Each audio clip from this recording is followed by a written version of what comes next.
Hi hello everyone. நேத்து மகாவிஷ்ணுவை பத்தி பார்த்ததுனால அவரோட பரிபூர்ண அம்சத்திலிருந்து ஆரம்பிப்பா. கிருஷ்ண பரமாத்மாவை பத்தி பார்ப்போம். கிருஷ்ண பரமாத்மா எடுத்துக்கிட்டீங்கன்னா மகாவிஷ்ணுவோட பரிபூர்ண அம்சம் அப்படிம்பாங்க. பரிபூர்ண அம்சங்கிறது எப்படி அப்படிங்கறதுலதான் இந்த டாபிக்கை பத்தி பார்க்க போறோம். Let's go. மகாவிஷ்ணுவோட பரிபூர்ண அம்சம் கிருஷ்ணர் சொல்றாங்க. கிருஷ்ணரை பத்தி எத்தனை பேருக்கு புரிதல் இருக்கு? Question mark question mark question mark. Most of the பீப்புளுக்கே கிடையாது. இந்த கிருஷ்ண பக்தி இயக்கத்தில் இருக்கிறவங்களுக்கே வந்துட்டு எல்லாத்துக்கும் வந்துட்டு நல்ல கிருஷ்ணரை பத்தி புரிதல் இருக்குமான்னு கேட்டா கிடையாது. ஒரு சில பேருக்கு இருக்கு, நான் அது இல்லைன்னு சொல்ல. ஒரு சில கிருஷ்ண பக்தி இயக்கத்துல ஃபாலோ பண்றவங்களுக்கும் இல்ல. கிருஷ்ணர் எதை குறிக்கிறார் அப்படின்னு எடுத்துக்கிட்டீங்கன்னா அவர் வந்து பரமாத்மாம்பாங்க, எப்படிம்பாங்க அப்படிம்பாங்க. But at the end of the day கிருஷ்ணரோட தத்துவம் என்னன்னா, he was born to bridge between, எப்படின்னா வந்துட்டு ஒரு பாலம் மாதிரி. எப்படின்னா வந்து ஆன்மீகத்துக்கும் பாலிடிக்ஸ்க்கும் வந்து பாலத்தை உருவாக்குறதுக்கு தான் வந்து கிருஷ்ணர் வந்து பிறந்தார். இது எப்படின்னு நான் உங்களுக்கு சொல்றேன். கிருஷ்ணர் இந்த காலகட்டத்தில் எடுத்துக்கிட்டீங்கன்னா பலாயிரக்கணக்கான ஆசிரமம் அமைச்சார். பட் அதே சமயத்துல அரசியலையும் வந்து ஈடுபாடா இருந்தார். அப்ப அரசியலும் ஆன்மீகமும் வந்து வேற வேற இல்ல அப்படிங்கறத காமிக்கிறதுக்கு தான் அவர் வந்து இருந்தார். அது வந்து பிரதான நோக்கம், கிருஷ்ணரோட அவதாரத்தோட பிரதான நோக்கம். அது ரெண்டு எடுத்துக்கிட்டோம்னா, உங்க வாழ்க்கையை வந்து நீங்க எப்பேற்பட்ட சூழ்நிலையில பிறந்தாலும் அதுல இருந்து நீங்க வந்து விடுபட முடியுங்கிறது கிருஷ்ணர் ஒரு ஆதாரம். ஏன்னா வந்துட்டு அவர் பிறந்ததே வந்து சிறைவாசம், பிறந்ததே வந்து சிறையில. ஆனா அதுல இருந்து விடுபட்டாரு, கம்சனை வந்து கொன்னாரு, எல்லாம் பண்ணாரு. ஆனானப்பட்ட பஞ்ச பாண்டவர்கள் வந்துட்டு ஒரு பிரச்சனையில வந்து மாட்டிக்கிட்டு தவிக்கும் போது அவரோட பிரச்சனைக்கும் வந்து விமோசனம் கொடுத்தார். எதை வந்து இதை குறிப்பிடுது அப்படின்னு எடுத்துக்கிட்டீங்கன்னா, ஃபர்ஸ்ட் கிருஷ்ணரோட இந்த தாற்பயத்தை வந்து நீங்க அழகா புரிஞ்சுக்கணும். வின் வின் சினாரியோ கிரியேட் பண்றது லைஃப்ல எவ்வளவு முக்கியங்கிறது கிருஷ்ணர் காமிக்கிறார். எப்படின்னா, நீயும் ஜெயிக்கணும் நானும் ஜெயிக்கணும், அதுக்கு என்ன பண்ணணும் அப்படிங்கறது வந்து கிருஷ்ணர் காமிப்பார். எப்பவுமே வந்து பாதையை காமிச்சார். துவாபர யுகத்துல என்ன ஒரு கொடுமைனா, அது கலியுகம் வரப்போறதுக்கு முன்னோட்டங்கிறதுனால கிருஷ்ணராலையும் பெருசா எதுவும் பண்ண முடியல யுகத்தோட மாற்றத்தினால. இன்னொன்னு எடுத்துக்கிட்டீங்கன்னா, கிருஷ்ணர் வந்து அந்த கதையில அழகா ஒரு தாற்பயம் விளைவிப்பார். இதே அங்க வாழ்ந்திருந்த அந்த சபையில நீங்க வந்து எடுத்துக்கிட்டீங்கன்னா, எல்லாரும் ஜெயிக்கணும் அப்படிங்கிற ஒரு மைண்ட் செட்ல வந்துட்டு இந்த ரியாலிட்டி வந்து விதைச்சிருந்தாங்கன்னா, இந்நேரம் எடுத்துக்கிட்டு இருந்தீங்கன்னா அந்த போர் வந்து நடந்திருக்காது, அந்த கொடூரமான சாவுகள் வந்து நடந்திருக்காது மகாபாரதத்துல. ஆனா என்னன்னா, அவங்க தரப்பு நியாயத்தை மட்டுமே தான் யோசிப்பாங்களே தவிர எதிர்த்தரப்பு நியாயத்தை வந்து ஒரு செகண்ட் கூட யோசிக்க மாட்டாங்க. இன்க்ளூடிங் பீஷ்மர் மட்டும் என்ன பண்ணாரு நீங்க, அவர் பண்ற தர்மம் வந்து தலை சிறந்ததுன்னு நினைச்சுக்கிட்டு அவர் வந்துட்டு இன்னொரு தரப்போட நியாயத்தை வந்து அவர் யோசிக்கவே கிடையாது.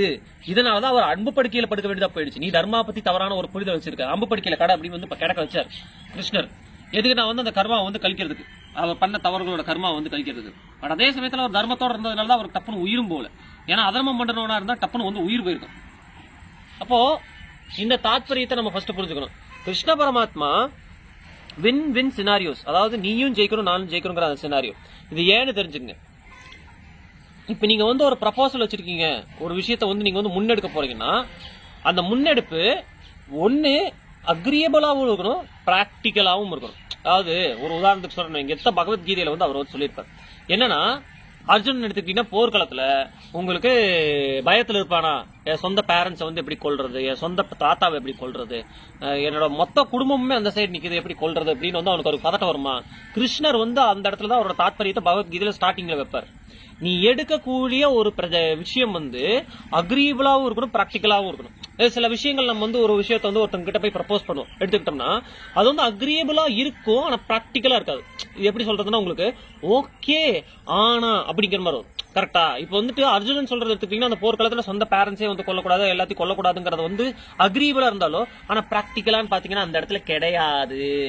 ஏன்னா பிராக்டிகாலிட்டிங்கிற ஒரு எலிமெண்ட் வந்து வரும். நீங்க ஆன்மீகத்தில் எடுத்துக்கிட்டீங்கனாலும் சரி, வாழ்க்கையில் எடுத்துக்கிட்டீங்கனாலும் சரி, பிராக்டிகாலிட்டின்னு ஒரு எலிமெண்ட் வரும். இப்போ நான் அதனாலதான் வந்துட்டு நிறைய சாதனாஸ் எடுத்துக்கிட்டீங்கனாலும், நான் ஒரு தெய்வத்தை பத்தி பேசுறதுனாலும் அவங்க யாருன்னு நான் உங்களுக்கு சொல்றது மட்டும் இல்லாம அது உங்க பிராக்டிகல் லைஃப்ல எப்படி அப்ளிகபிள்னு சொல்றேன். நான் இது வந்து கிருஷ்ணரோட தத்துவத்திலிருந்து எடுத்து சொல்றேன். உங்களுக்கு சொல்றது புரியுதுன்னு நினைக்கிறேன். அப்போ இது கிருஷ்ணரோட தத்துவமே அதுதான். அக்செப்டபிளா இருந்தா மட்டும் பார்த்தாது, பிராக்டிகலா இருக்கணும் நீங்க எடுக்கக்கூடிய இனிஷியேட்டிவ்ஸ். கிருஷ்ணர் எப்பவுமே அதான் பண்ணுவார்.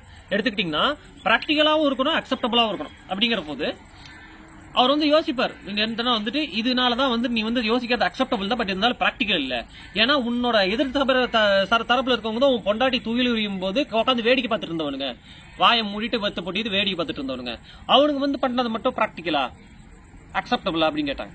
சோ ஒரு விஷயம் அக்செப்டபிள்ங்கிறது மட்டும் பத்தாது, பிராக்டிகலாவும் இருக்கணும். அப்பதான் வந்து நீங்க வந்து அதை வந்து எக்ஸிக்யூட் பண்ண முடியும் லைஃப்ல. அப்பதான் வந்து அதுக்கு வந்து ஒரு உருவம் கிடைக்கும். இதான் வந்து கிருஷ்ணரோட வந்து அந்த பகவத்கீதையில் கொடுக்கப்பட்ட தாத்பரியம். சோ அவர் கிருஷ்ணரோட அந்த பகவத்கீதையில எடுத்துக்கிட்டீங்கன்னா, யோகா மட்டும் இல்ல, ரியல் லைஃப்ல வந்துட்டு நம்ம சொசைட்டிலயும் சரி, நம்ம ரியல் லைஃப்லயும் சரி, எப்படி ஆன்மீகத்தை வந்து ரியல் பிராக்டிஸ்ல கொண்டு வரலாங்கிறத வந்து அழகா பகவத்கீதையில விளக்கிருப்பாரு. டீகோட் பண்ண தெரிஞ்சவங்களுக்கு தெரியும். அவர் எடுத்துக்கிட்டீங்கன்னா இப்ப வந்து கர்ம யோகா, பக்தி யோகா, ஞான யோகா, கிரியா யோகா, அது எல்லாத்தையும் வந்து சொல்லியிருப்பாரு. இதெல்லாம் எதுக்கு சொல்லியிருப்பாருன்னா, இது எல்லாத்தையும் எப்படி வந்துட்டு ஒண்ணுக்குள்ள ஒண்ணு சம்பந்தப்பட்டது அப்படின்னு. இப்ப கர்ம யோகா இல்லாம, பக்தி யோகா இல்லாம, ஞான யோகா இல்லாம, கிரியா யோகா இதுல ஏதோ ஒண்ணு மிஸ் ஆச்சுனாலும் உங்க லைஃப்ல வந்து ஃபண்டமெண்டலே கம்ப்ளீட்லி மிஸ் ஆயிரும் அப்படிங்கறது வந்து அழகா வந்துட்டு அந்த பகவத்கீதையில சொல்லியிருப்பாரு. ஏன்னா ஒரு விஷயத்தை அக்செப்ட் பண்ண முடியுங்கிறது வந்து பிராக்டிகலா அப்ளை பண்றது வந்து. இப்ப சே ஃபார் எக்ஸாம்பிள் பக்தி யோகாவை பத்தி வந்து கிருஷ்ணர் பேசியிருக்காங்க வைங்க, அடுத்தது வந்து அடுத்தடுத்த யோகாவை பத்தி பேசியிருப்பாரு. ஏன்னா இது எல்லாம் சேரும் போது உங்க லைஃப்ல உங்க யோகாங்கிறத வந்து நீங்க பிராக்டிகலி லைஃப்ல அப்ளை பண்ண முடியும். அதனால வந்து இது எப்படி பிராக்டிகலா வந்து நம்ம ரியல் லைஃப்ல வந்துட்டு எப்படி சொல்றது, ஆன்மீகத்தை வந்து அக்செப்ட் பண்றது மட்டும் இல்லாம ரியல் லைஃப்ல எப்படி எக்ஸிக்யூட் பண்றது, how to make it tangible. நான் நேற்று ஏற்கனவே உங்களுக்கு என்ன சொன்ன, மகாவிஷ்ணு பத்தி அவர் வந்துட்டு எக்ஸ்டர்னல் வேர்ல்ட பத்தி இருக்கிற நாலேஜ எப்படி யூட்டிலைஸ் பண்ணா சக்சஸ் கிடைக்கும்ங்கறது வந்துட்டு மகாவிஷ்ணுவோட தத்துவம் உங்களுக்கு சொன்னா, இந்த இடத்துல கிருஷ்ணர் வந்து அந்த பகவத்கீதையில அழகா வந்து அஸ்திவாரத்தை போட்டு போயிருப்பார். கலியுகத்துல இருக்கக்கூடிய பீப்புள். ஏன்னா இதுக்கு முன்னாடி இருந்த யுகம் எடுத்துக்கிட்டீங்கன்னா அந்த பீப்புளுக்கு வந்து அந்த நாலேஜ் ஓரளவுக்காது இருந்தது. இந்த யுகத்துல வந்து அந்த நாலேஜ் இருக்காது. அப்படிங்கிற போது அந்த காலகட்டங்களில் நம்மளுக்கு ஒரு அஸ்திவாரம் தேவைங்கிறதுக்காக தான் பகவத்கீதை வந்து சொல்லிக் கொடுக்கப்பட்டது.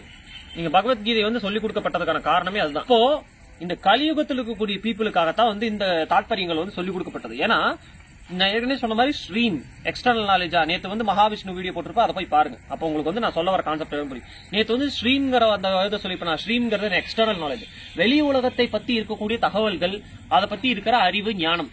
வெளி உலகத்தை பத்தி இருக்கிற புரிதல் வந்து அது எப்படி வந்து உங்களோட அட்வான்டேஜுக்கு யூஸ் பண்றது, உங்களுடைய சாதகத்துக்கு யூஸ் பண்றதுங்கிறது ஒண்ணு. ஆனா அது எல்லாத்துக்கும் உங்களுக்கும் சேர்த்தி பலன் தர மாதிரி யூஸ் பண்றதுங்கிறது ஒண்ணு. இந்த இடத்துல கிருஷ்ணர் வந்து சொல்லுவார், அக்செப்டபிள்ங்கிறது வேற, பிராக்டிகல்ங்கிறது வேற. பிராக்டிகல்னு வரும்போது வின் சினாரியோ, நீயும் ஜெயிக்கணும் அவங்களும் ஜெயிக்கணும் அப்படின்னா பிராக்டிகலான விஷயங்கள் வந்து பண்ணணும்.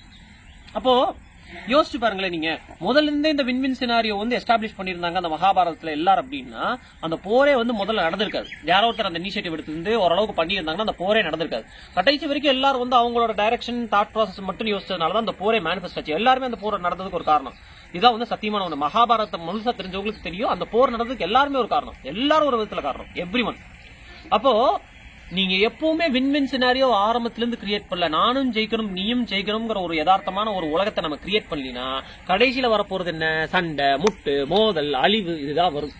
இதனாலதான் வந்து கிருஷ்ணர் என்ன சொல்லுவாங்க, இது ஆரம்பத்திலேயே வெட்டி எறிங்கடா, இதுக்கு தாண்டா உங்களுக்கு பகவத்கீதை கொடுக்குறேன் பகவத்கீதை கொடுத்தாரு. இவ்வளவு பெரிய புத்தகத்துல வந்து இதுல இருந்து தான் முளைக்குதா அப்படின்னு கேட்டீங்கன்னா ஆமா, நம்ம அடிப்படையிலேயே வந்து ரொம்ப வந்துட்டு வீக்கா இருக்கிறனாலதான் வந்து கிருஷ்ணர் வந்து இது பண்றாரு. எப்பா உங்களுக்கு எல்லாம் பேசிக்கே வீக்குப்பா, இந்தாப்பா இதுதான்ப்பா தாத்பரியம், எப்படி வந்து வின் சினாரியோ வந்து இந்த உலகத்துல கிரியேட் பண்றது, நான் உனக்கு அழகா கொடுத்துட்டு போறேன்ப்பா, இதுதான்ப்பா உனக்கு மேனுவல், ஃபாலோ பண்ணிக்கோ. பக்தி யோகா, கர்ம யோகா, கிரியா யோகா, ஞான யோகா, இது எல்லாத்தையும் பத்தி உங்களுக்கு அழகா சொல்லிருப்பா, ஃபாலோ பண்ணுங்கப்பா. இதை ஃபாலோ பண்ணீங்கன்னா உங்களுக்கு போதுமப்பா, நீங்க வந்து ஆன்மீகத்தை வந்து ரியல் லைஃப்ல பிராக்டிகலா ஃபாலோ பண்ணலாமப்பா, அதை பிராக்டிகலா கொண்டு வரும்போது வின் சினாரியோ கிரியேட் பண்ணலாமப்பா, நீங்களும் ஜெயிக்கலாம் நானும் ஜெயிக்கலாம், அந்த மாதிரி ஒரு உலகத்தை கிரியேட் பண்ணலாமப்பா. அப்ப பீஸ்ங்கிறது ஆட்டோமேட்டிக்கலி எஸ்டாப்ளிஷ் ஆகுங்கிறதுனாலதான் பகவத்கீதை கொடுக்கப்பட்டது. இந்த ஆங்கிள் உங்களுக்கு வந்து யாருமே யோசிக்கிறது இல்ல. பகவத்கீதையை எடுத்து வச்சோன்னே அது வந்துட்டு ஒரு ரிலீஜியஸ் டெக்ஸ்ட் மாதிரி படிக்கிறது, என்ன ஒன்னும் புரியல அப்படிங்கிற மாதிரி. நீங்க இந்த தாட் ப்ராசஸ் எடுத்து வச்சு அதுல படிச்சு பாருங்களேன். இப்ப நான் நேற்று சொன்ன மகாவிஷ்ணுவோட அந்த வீடியோ பார்த்துட்டு அந்த தாத்பரியத்தை புரிஞ்சுட்டு இங்க வந்து படிச்சு பாருங்க. வெளி உலகத்தை பத்தி இருக்கிற நாலேஜ் ஒண்ணு, அது எப்படி உங்களுக்கு சாதகமா ஃபேவரபிளா அண்டர்ஸ்டாண்ட் பண்ணி எக்ஸிக்யூட் பண்றீங்கிறது ஒண்ணு. இதுதான் வந்து அந்த எக்ஸிகியூஷன் பார்ட், அந்த நாலேஜ் எப்படி யூட்டிலைஸ் பண்றீங்கிற பார்ட், இதுதான் வந்து பகவத்கீதையில வந்து கொடுக்கப்பட்டிருக்கு. இந்த தாத்பரியத்தோட விடைபெறுகிறேன். அப்பதான் வந்து உங்களுக்கு வந்து இந்த பகவத்கீதையை வந்து ப்ராப்பரா யூஸ் பண்ண முடியும். இதை தாண்டி உங்களுக்கு மகாவிஷ்ணுவோட மத்த அவதாரங்களை பத்தி இனி கம்மிங் வீடியோஸ் நான் உங்களுக்கு வந்து பேசுறேன். அப்ப வந்துட்டு உங்களுக்கு வந்து மகாவிஷ்ணுவை பத்தி உங்களுக்கு ஒரு பரிபூர்ணமான புரிதல் கிடைக்கும். அத்துடன் இந்த வீடியோவை நான் நிறைவு செய்கிறேன். தேங்க்ஸ் ஃபார் வாட்சிங் this video guys. I will see you in the next video. Bye.